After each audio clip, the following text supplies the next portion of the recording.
This is Larry Henares making your day with the fourth part of an article we wrote on money for those who do not have enough. Chapter, Deficit Spending and Inflation. Now, unfortunately, governments all over the world, ours included, have gone through an unrestrained deficit financing. They simply spent more money than they earned in taxes and other sources. The difference or deficit was made up simply by printing money. They call it internal debt. Or by borrowing from abroad, they call it external debt. The Japanese occupation forces distributed printed money in the Philippines during World War II. And the inflation was such that in the closing days of the war, you had to have a bayong of currency notes to buy one egg. The same thing happened in Germany after World War II. Every government nowadays goes on deficit financing.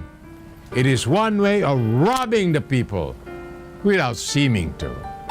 It's an old story, well described in a League of Nations report on the great inflations of the 1920s. Inflation is a form of taxation which even the weakest government can enforce when it can enforce nothing else.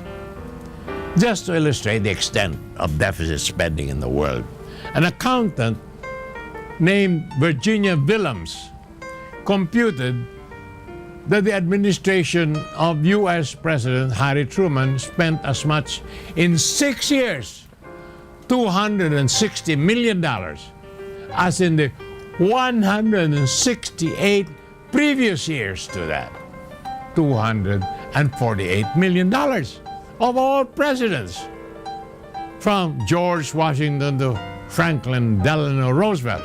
Not to be outdone, one Filipino statistician, that's me, figured that President Marcos spent in 16 years 275 billion pesos. It's more than 8 times what his predecessors have spent in 444 years, 33 billion pesos of Philippine history. From Macapagal all the way back to Magellan.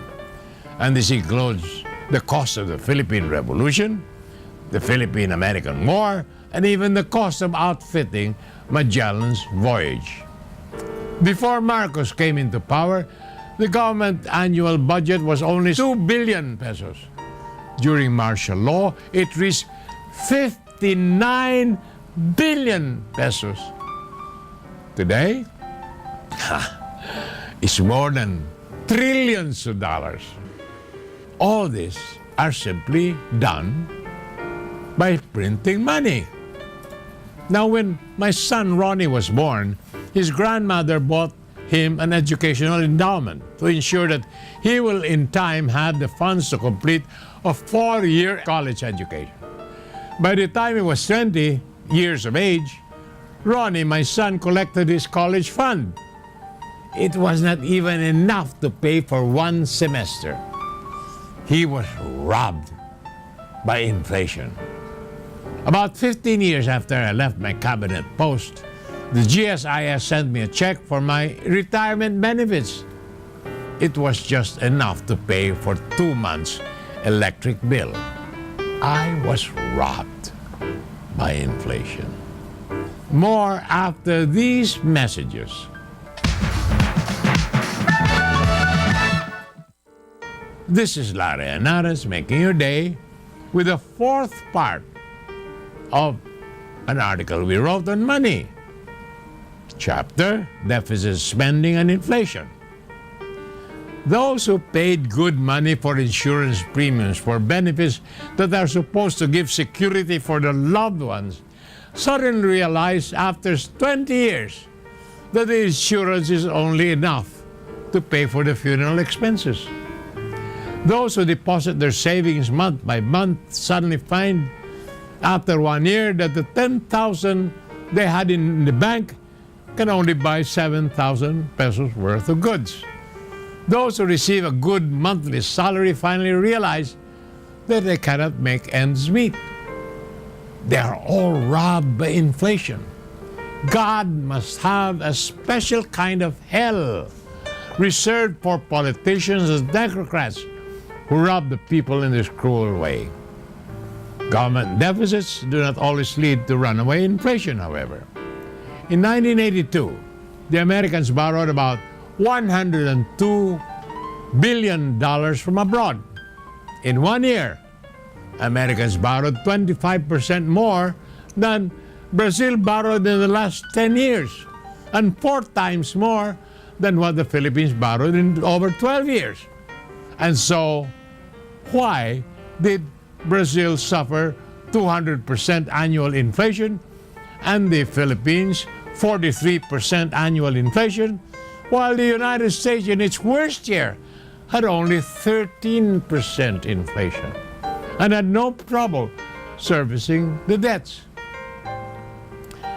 You remember that little old water pump back in the province? Sometimes it's so dry, it pumps nothing but air.